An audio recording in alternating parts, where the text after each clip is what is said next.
Commitment তো আছে, যারা বিপ্লব করেছেন তাদের কমিটমেন্ট আছে, এটা তো ইগনোর করা যাবে না বা করবেও না। আমার মনে হয় যে জুলাই ডিক্লারেশনের ব্যাপারে বর্তমানে রাজনৈতিক দলগুলোর মধ্যে কম হলেও একটা ঐক্য আছে, একটা একটা একটা মিল আছে, কন্টিনিউয়াসলি ভোট দিয়ে নির্বাচিত করেছে।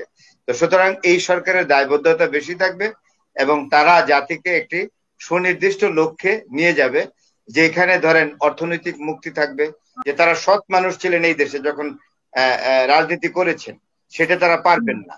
যদি না পারেন, তাদের এই শারীরিক কসরত, ফিজিক্যাল যে জেস্টার, আনপলিশ জেস্টার, আমার কাছে, আমি তাদেরকে কখনোই মূল্যায়ন করব না। একটা সাংঘাতিক ধরনের গুরুত্বপূর্ণ প্রশ্ন করলে, আমি মনে করি বেগম খালেদা জিয়া অত্যন্ত একজন বুজুর্গান, ভদ্র, মাতৃসম একজন মহিলা। উনি অত্যন্ত সম্মানিত বিভিন্ন কারণে। শুধু 3বার প্রধানমন্ত্রী হয়েছিলেন, ওত নিয়েছিলেন 3বার, এবং পূর্ণ মেয়াদে আপনার প্রধানমন্ত্রিত্ব করেছেন 2বার, এই জন্য না। উনি তার যে বিচক্ষণতা এবং ধীর স্থির ভাবে চিন্তা করার ক্ষমতা, সেই জন্য আমি মনে করি উনি অত্যন্ত বুজুর্গান। এবং সেই প্রেক্ষিতে উনি ওনার ছেলে জনাব তারেক রহমানকে একটি পরামর্শ দিয়েছিলেন যে ডক্টর ইউনূস সাহেব যা বলেন তুমি শোনো, বা তুমি যা বলবে সুন্দর করে বলো, তোমাদের মধ্যে মিটিংটা যাতে হয়, ফলপ্রসূ হয়। কারণ আসলেই সত্যি জনাব তারেক রহমান এবং ডক্টর ইউনূসের মিটিং এর জন্য পুরো বাঙালি জাতি একেবারে অপেক্ষা করছিল। কারণ যে পরিস্থিতিটা তৈরি হয়েছিল হাসিনা আপা ঢাকায়, আপনি লন্ডন থেকে এর উত্তাপ আপনি পাচ্ছিলেন কম বেশি, যেহেতু মিডিয়া চালান অবশ্যই। তো আমি মনে করি যে আল্লাহ রহমত, যে বেগম খালেদা জিয়া অত্যন্ত সুন্দর একটা পরামর্শ দিয়েছেন, এবং তারেক জিয়া তার মায়ের সেই যে পরামর্শটা, কাউন্সিলিংটা অত্যন্ত সুন্দরভাবে গ্রহণ করে প্রফেসর ডক্টর ইউনূসের সাথে বসে যে মিটিংটা করলেন, এটা জাতির জন্য অত্যন্ত সুখকর, মঙ্গলদায়ক হয়েছে। সেই জন্য আজকে এই মিডিয়ার মাধ্যমে আমি বেগম খালেদা জিয়াকে, ডক্টর ইউনূসকে এবং সর্বোপরি জনাব তারেক রহমানকে আমি আন্তরিকভাবে ধন্যবাদ জ্ঞাপন করছি এবং কৃতজ্ঞতা জ্ঞাপন করছি একজন বাংলাদেশের নাগরিক হিসাবে। এটা হলো, আমাকে এটা বলতেই হবে।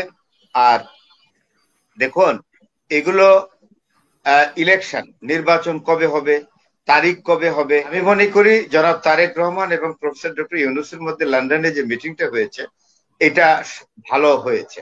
জাতির জন্য যে অস্থিরতা আমরা দেখছিলাম সেটা কমে গেছে, এবং আমি এটা দৃঢ়ভাবে বিশ্বাস করি যে নির্বাচনের যে তারিখ, সেটা তারেক রহমানকে উনি অ্যাকচুয়াল ডেট সম্পর্কে বুঝাতে পেরেছেন বলে আমার মনে হয়।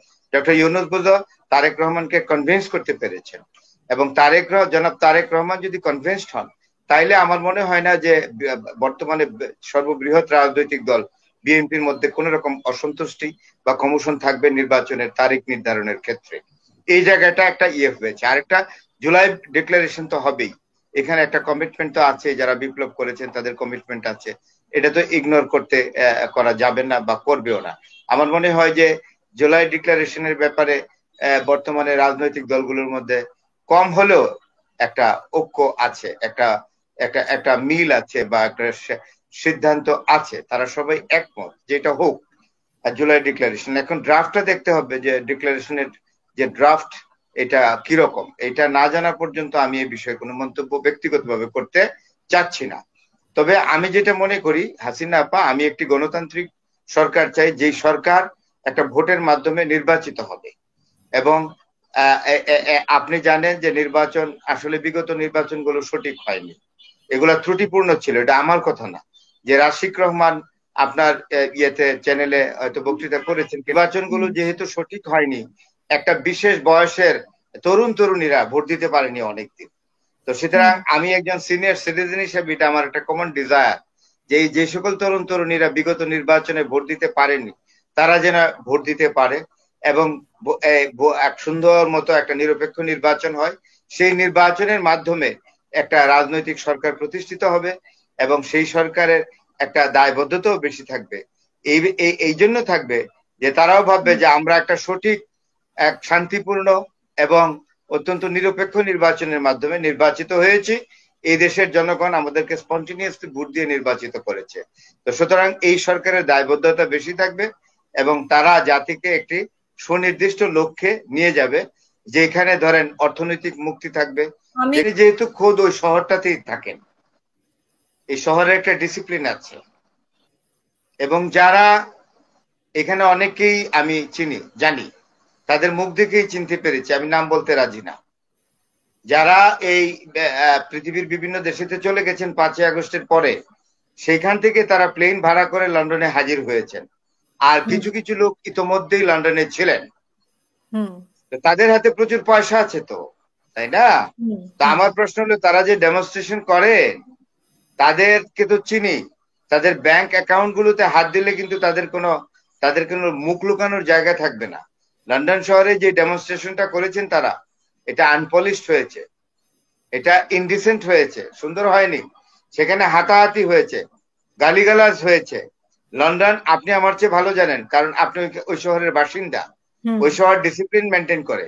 আমরা কিন্তু আমাদের আমরা যে চিত্রটা দেখালাম আর জাতি হিসাবে কয়েকজন লোক গিয়ে দেখালো, আমাদের দেশের রিপ্রেজেন্টেশন কি হয়েছে এটা?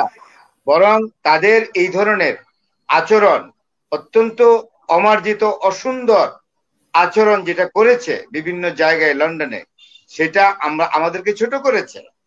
এবং যারা করেছে তারা নীতিবোধের ধারে কাছে তো নাই, অধিকাংশ তাদেরকে চিনি।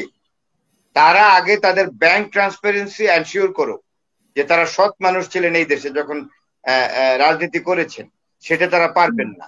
যদি না পারেন, তাদের এই শারীরিক কসরত, ফিজিক্যাল যে জেস্টার, আনপলিশ জেস্টার, আমার কাছে, আমি তাদেরকে কখনোই মূল্যায়ন করব না। এই যে বাক্স বানায়, ময়লার বাক্স বানিয়ে ছবি লাগিয়েছে, সেটা আমি সমর্থন করি না। আমি এই ডিসিপ্লিনের মানুষ না। আমি আপনার এই শফিকুল আলমই তো বই মেলায় শেখ হাসিনার ডাস্টবিনে ময়লা ফেলেছে। হ্যাঁ, শফিকুল আলম এটা করেছেন। শফিকুল আলমের এটা অনেকেই সমর্থন করে নাই, ম্যাক্সিমাম লোক শফিকুল আলমের কাজ হয়নি। আমার কথা হলো, তুমি অধম হইলে আমি উত্তম হইব না কেন? শফিকুল আলম যেটা করেছে এটা কি সমর্থন করেছে? এটা আপনিও করেননি হাসিনা আপা। আপনি একজন সুশীলা, একদম ওয়েল ডিসিপ্লিন লেডি, অত্যন্ত মার্জিত মানুষ। আপনি এটা সমর্থন করেননি। আমিও নিজেকে মার্জিত মানুষ মনে করি। কলিমুল্লাহ স্যারও আমার চেয়ে অনেক সাবলাইম লোক, ডিসিপ্লিনের মানুষ। স্যার এগুলো সমর্থন করেন না। আমি স্যারের ছাত্র হিসাবে আমি কখনো করি না। আপনার চ্যানেলে বহুদিন যাবত আমি টক শো করি, আপনি কি দেখেছেন আমার মুখে কোনোদিন অসংলগ্ন শব্দ, ব্যক্তি আক্রমণ, খারাপ উচ্চারণ করেছি, শব্দ ঝগড়া করেছি? আমি করি না। সুতরাং এই ধরনের প্র্যাকটিস থেকে রাজনৈতিক নেতৃবৃন্দকে বেরিয়ে আসতে হবে। আর আপনারা এই ধরনের প্র্যাকটিস করবেন, নিজেদের হাত দেন না, নিজেদের চেহারাটা ভালো করে দেখেন। আপনারা আপনাদের আয়নায় নিজেদের চেহারা আগে দেখেন, আপনারা কতটা সৎ ছিলেন, আপনারা ব্যাংক শেষ করে দিয়ে গেছেন লুটপাট করে। আপনারা আবার ডেমনস্ট্রেশন করেন, আপনাদের কোনো নৈতিক অধিকার নাই ডেমনস্ট্রেশন করার, কারণ আপনারা দেশকে অর্থনৈতিকভাবে পঙ্গু করে দিয়েছেন। 20,000 টাকার একটা চেক দিয়ে আমরা টাকা পেতাম না, এটা হলো পিকচার ছিল বাংলাদেশের। সুতরাং এগুলো করবেন না। আপনারা যেগুলো করছেন, আপনাদের প্রতি আমার সুনির্বন্ধ অনুরোধ থাকবে। আমি একজন নিরীহ নাগরিক, আমি ভালোভাবে এই দেশে বাঁচতে চাই, মর্যাদা নিয়ে বাঁচতে চাই। আমার দেশকে নিয়ে অন্যরা গালি দিবে, অন্য জাতি খারাপ বলবে, এটা আমি চাই না।